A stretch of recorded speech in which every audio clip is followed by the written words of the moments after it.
Estamos recebendo em nossos estúdios ao vivo a consultora jurídica do CETUT, Nayara Moraes. Boa tarde, Nayara. Seja muito bem-vinda, tudo bem? Boa tarde, é um prazer estar aqui com você, tudo bem? Seja bem-vinda mais uma vez e nós estamos aqui te recebendo mais uma vez porque realmente se criou uma certa complicação, confusão acerca de cifras que estariam sendo repassadas ou que foram repassadas desde 2015 a 2020 pela Prefeitura para o CETUT. A informação que realmente partiu da Prefeitura Municipal de Teresina é que neste intervalo de aproximadamente 5 anos, a Prefeitura passou 240 milhões de reais ao CETUT. O que se tem de verídico acerca desta informação, Nayara? Olha, o que nós temos mais claro nesse momento é uma tentativa de desvirtuar os números reais que são de repasses de subsídio para o sistema de transporte coletivo. Quando a gente pega uma informação pública, de transparência e embaralha ela, tá nessa confusão aí, que a gente acaba fazendo uma confusão entre o que representam valores de folha em relação ao subsídio de vale transporte, mas é uma obrigação do município. É um encargo e é claro que esse valor ele passa dentro do CETUT porque há comercialização em relação à emissão dos tickets de vale transporte.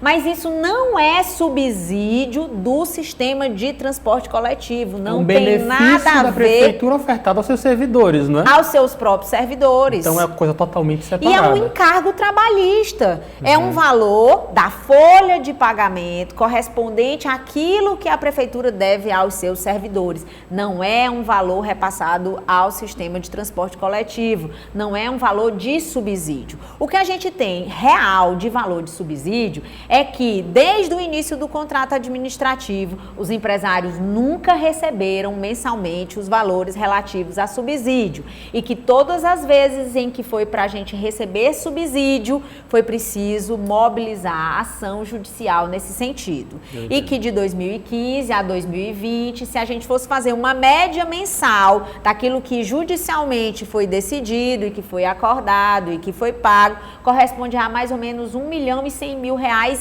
mês, mas tudo nunca repassado mensalmente de forma regular, só com os acordos judiciais. E em 2020, um acordo judicial.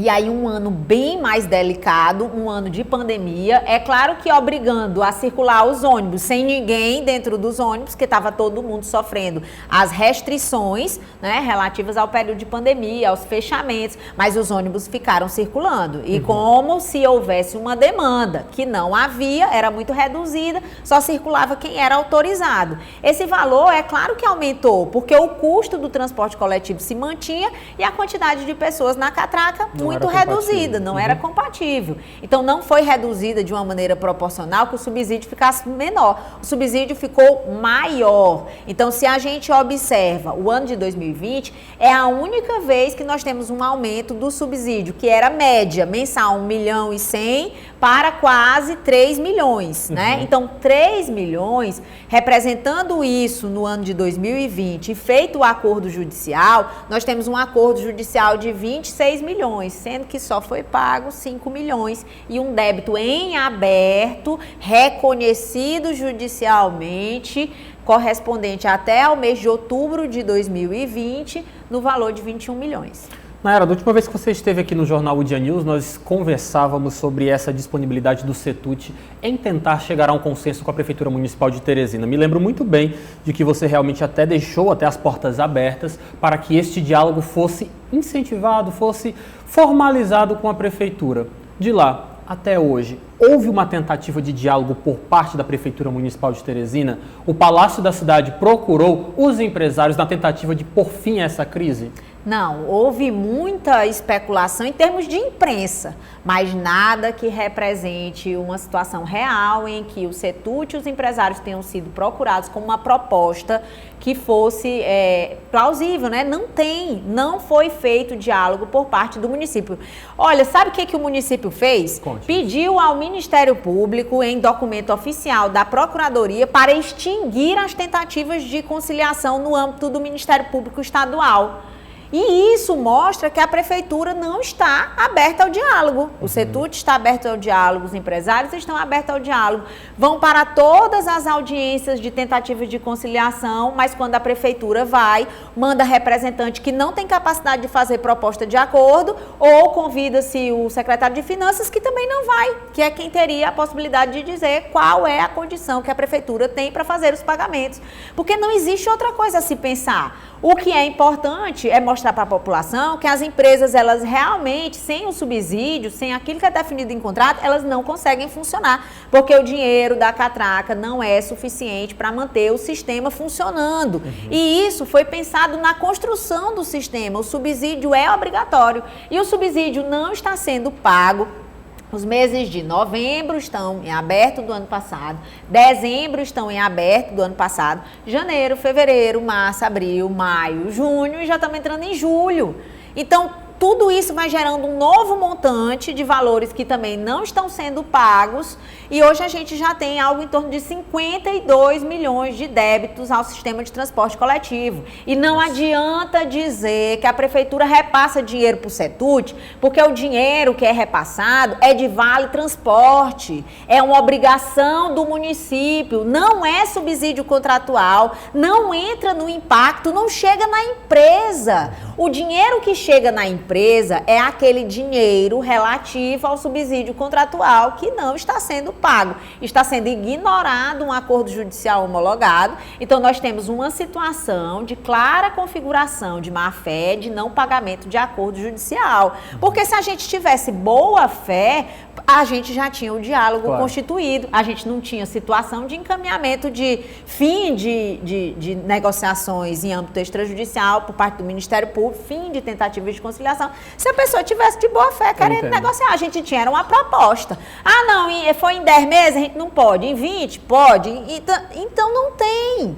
Não existe nada efetivo por parte do município encaminhado ao CETUT ou aos consórcios ou aos empresários individualmente que dê uma solução, uma proposta para resolver o conflito do não pagamento do subsídio. Eu entendo. Nayara, hoje nós tivemos acesso aqui na nossa redação integrada de jornalismo do Sistema O Dia de uma nota de repúdio dos empresários do CETUT, repudiando declarações desrespeitosas por parte do prefeito e do vice-prefeito de Teresina contra os empresários. Que tipo de declarações são essas? Bom, a primeira coisa que a gente precisa entender aí é que a gente está falando sempre de aspectos legais e técnicos. Não adianta a gente ir para a imprensa e ficar com esse discurso de tem chantagem, não tem chantagem. Isso não existe. Nós estamos trabalhando com fundamentos legais, jurídicos, técnicos, específicos para resolver os problemas. É tanto que há uma incongruência que quando você vê a fala das autoridades políticas, ela é totalmente dissonante da Procuradoria Jurídica. Na CPI, a Procuradoria do município diz que o objetivo é encontrar uma solução técnica e jurídica. E as autoridades políticas, quando falam, dizem que estão sendo chantageadas, de que estão passando por um processo. Não tem nada a ver. Então, veja, há uma discordância, inclusive, dentro do próprio ente municipal, no sentido daquilo que se repercute pelas autoridades políticas e do que se repercute pelas autoridades técnicas. Nenhum procurador do município foi para a CPI e disse que o contrato é ilegal. Disse que o contrato é legal. Nenhum disse que o subsídio é ilegal. Todos disseram que o subsídio é legal e devido. Nenhum disse que o acordo judicial não é válido. Todos disseram que o acordo judicial é válido e deve ser pago. E aí? O que falta agora é só pagar. A gente está numa situação que não tem mais, a gente precisa parar desse jogo de repercussões em imprensa, políticas. Isso não é política, isso é uma situação técnica, legal, jurídica, de direito de empresas que participaram de um procedimento licitatório. Fora isso, porque a gente não vê só o lado das empresas, o CETUT está extremamente preocupado com a manutenção do sistema. Sim, claro. as pessoas não vão mais acessar o sistema de transporte. Então, a gente tem que preservar que aí há o direito de todo cidadão teresinense de utilizar o transporte, porque as pessoas das gratuidades também são importantes, os usuários pagantes também são importantes e é preciso, para regularizar o sistema de transporte coletivo e para ter qualidade na prestação de serviços, que o subsídio seja pago. Nayara, muito obrigado pela sua participação. O espaço continua em aberto para que a Prefeitura Municipal de Teresina se manifeste e, é claro, também para que você, através do CETUT também, possam vir prestar esclarecimentos sempre que uma informação errônea ganhe espaço na imprensa. Muito obrigado, boa tarde, bom fim de semana. Muito obrigada, sempre à disposição.